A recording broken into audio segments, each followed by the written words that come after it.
clown doll is a chilling urban legend that has haunted many late-night conversations. It starts with a seemingly innocent scene.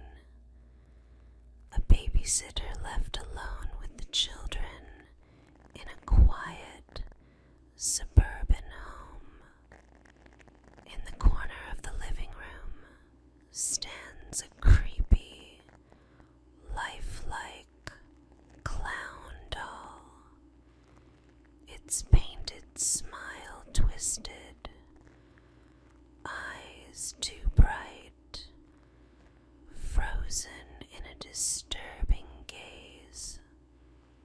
The babysitter, unnerved by the doll's eerie presence, calls the parents to ask if she should move it. But the voice on the other end of the line is calm, almost too calm, as they reply, "We don't own a clown doll." Terrified, the babysitter checks the kids, who are fast asleep, and locks every door. But in the dark silence, a faint sound comes from the living room, a soft scraping, like something moving. Heart racing, she creeps downstairs, only to find the doll gone. Before she can react, she hears footsteps behind her, a cold breath on her neck. The clown doll wasn't a doll at all. It was the murderer, disguised, watching and waiting for the perfect moment to strike. The horror, it's always been in plain sight.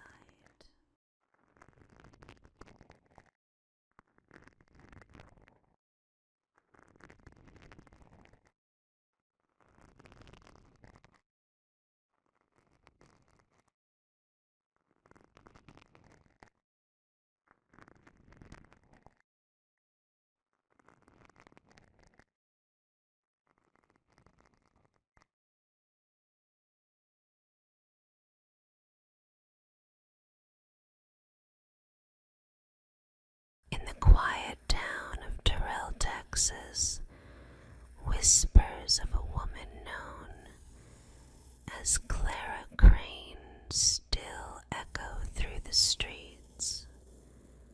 Her legend, a chilling reminder of the darkness lurking beneath the surface of everyday life. Clara, or as she's feared to be called, the Candy Lady, was once a sweet-faced woman, a stranger to no one, who always seemed to have a pocket full of treats for the children who dared to approach her. But her candy was no innocent delight. No, it was something far more sinister. It is said that Clara lured children into her grasp with the promise of sugary sweets, a gleam of kindness hiding the abyss of madness beneath her pale skin. Once they followed her into the shadows, they were never seen again. Parents, frantic with worry, found only the faintest traces. A few candies dropped on the ground, a small shoe, a forgotten doll. The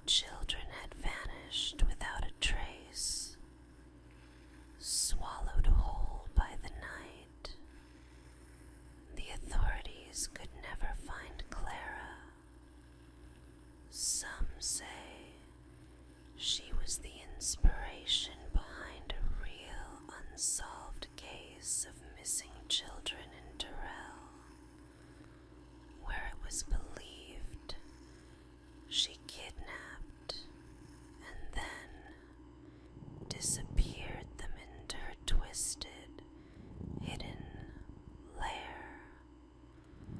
Others claim she still roams the town, waiting for the next curious soul, a soft voice beckoning them closer with the rustling of candy wrappers, until the air thickens with the smell of decay and fear.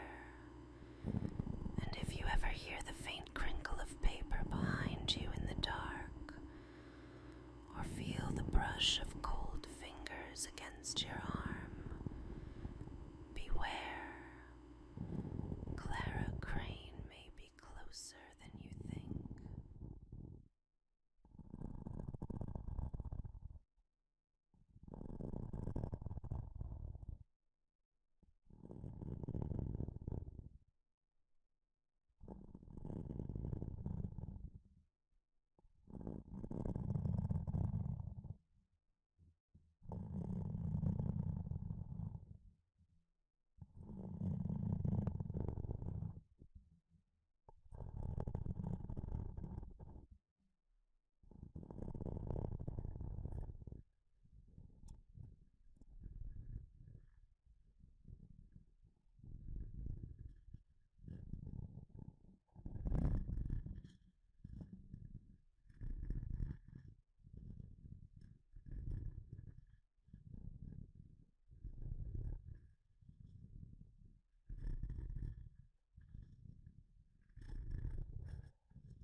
In the dead silence of the night, a woman returned home to an eerie sight.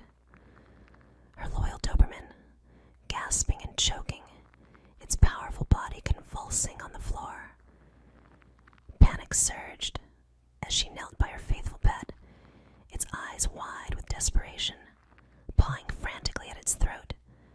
She wrestled with its jaws, struggling to dislodge whatever was caught. Finally, with a sickening pull, she freed a grotesque object, a severed, bloodied human finger. Horrified, she quickly dialed the vet, explaining in broken words the disturbing discovery. "Get here now," she urged, barely able to suppress the terror building inside her. Leaving her Doberman with the vet, she returned home, shaken but grateful her dog had survived the encounter.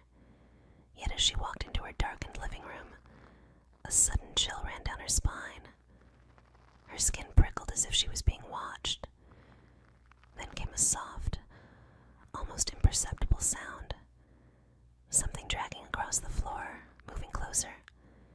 She reached for her phone, heart pounding, and dialed the police, whispering her fears into the receiver. When the officers arrived, they searched the house. In the shadows of her bedroom closet, they found him, a man crouched and clutching his bleeding hand, his face twisted in rage and pain, his gaze wild. Her Doberman had done more than just protect. It had bitten clean through the intruder's fingers, forcing him into hiding as he bled out in her own home, lurking only feet away. As they hauled the intruder away, the woman shivered, realizing how close she had been to unspeakable horror. Her brave Doberman had saved her life, but the chilling reminder of those bloodied fingers, a haunting trophy of terror, would forever linger in her memory.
lies a chilling superstition, the celebrity death rule of threes.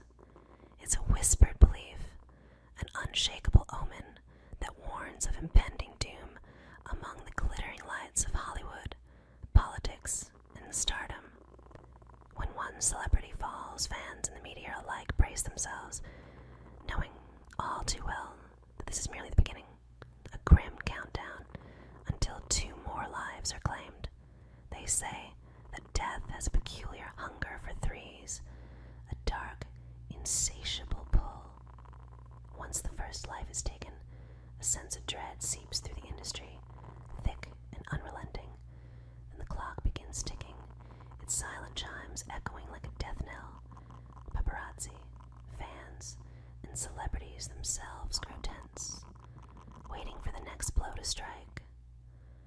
One by one, names appear in the headlines, lives snuffed out like candles in the night. Some insist it's mere coincidence. Others believe that death itself is toying with them, reveling in the twisted rule it's written in shadows. People recall eerie patterns, clusters of stars who fell too close together, as if drawn by some unseen force. Musicians, actors, politicians, all succumb, as if they're unable to escape this chilling fate. Whispers claim that those marked by the rule feel an impending presence, a shadow lingering just out of sight. And as the third life is taken, the specter of the rule retreats, vanishing until the next cycle begins, leaving fans haunted by the pattern, their hearts heavy with fear. So next time you hear of a celebrity's sudden death, listen closely. You may feel the cold breath of fate, hear the ticking countdown, and wonder, who will be next? The rule of threes is always watching, an unseen predator stalking the world of the famous, waiting, calculating, until 3 more souls join its haunting collection.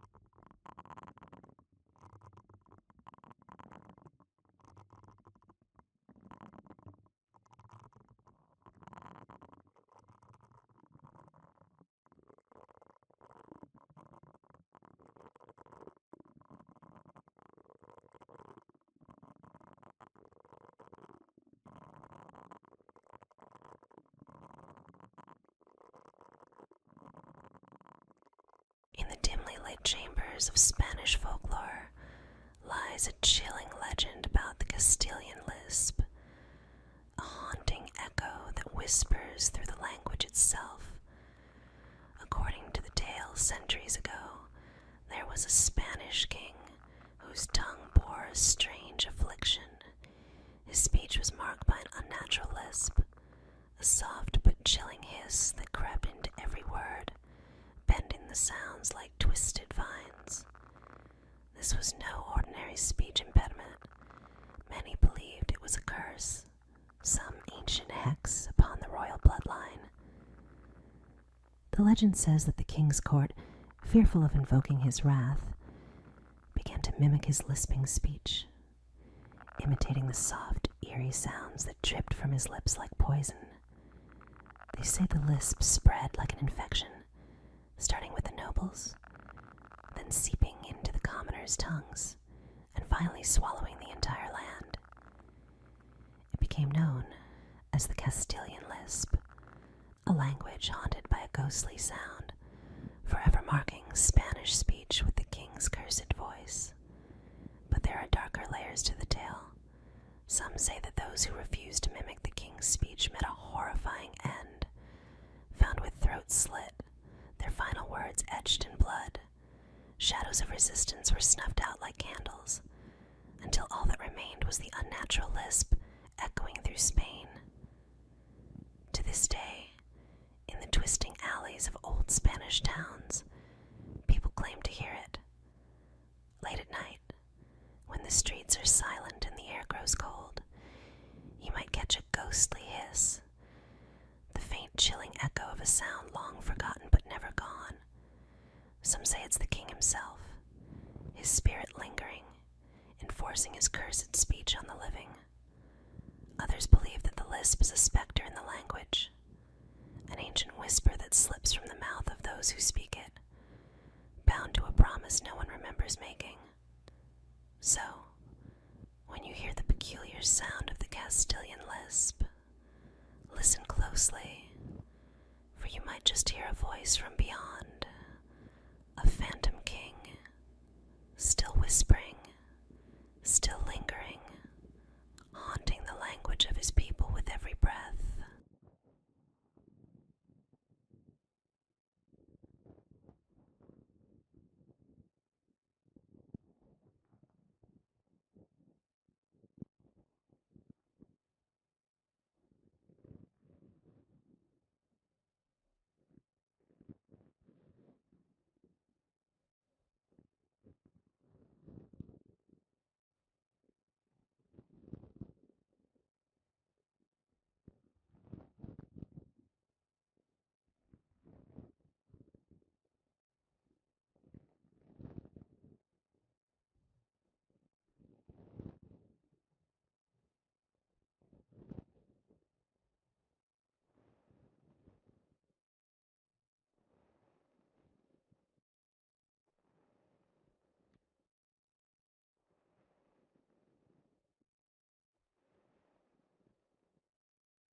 In the eerie, silent halls of Raynham Hall in Norfolk, England, a chilling figure is said to linger. The Brown Lady, a ghostly apparition clad in a faded brown gown. She drifts through the darkened corridors, her presence felt in the sudden chill that fills the room, a sensation so bone deep it leaves an icy imprint on the soul of anyone who crosses her path. For centuries, tales of her restless spirit have haunted Raynham Hall, each story more spine-chilling than the last.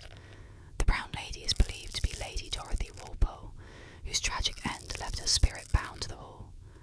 The story goes that she was locked away by her jealous husband, condemned to spend her days alone, and she eventually succumbed to despair and illness, her life extinguished within those very walls. Now her tormented soul lingers, forever roaming the home she could never leave in life. Witnesses describe her appearance as both beautiful and terrifying. She glides through the halls with an ethereal grace, her hollow eyes sunken and empty, her face twisted in a mournful expression. It is said, her eyes are nothing but dark voids, empty of life, drawing those who meet her gaze into an endless sorrow.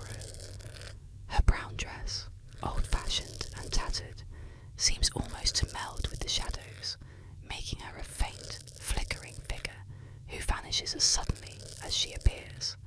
One of the most infamous sightings occurred in 1936, when photographers from Country Life magazine captured a hazy, spectral figure descending the grand staircase. The photograph, grainy and eerie, shows her drifting down the stairs, her form nearly translucent yet unmistakable. This image became one of the most well-known ghost photographs in history, cementing the Brown Lady's terrifying legend. Visitors and staff at Raynham Hall still report encounters with her cold, haunting presence.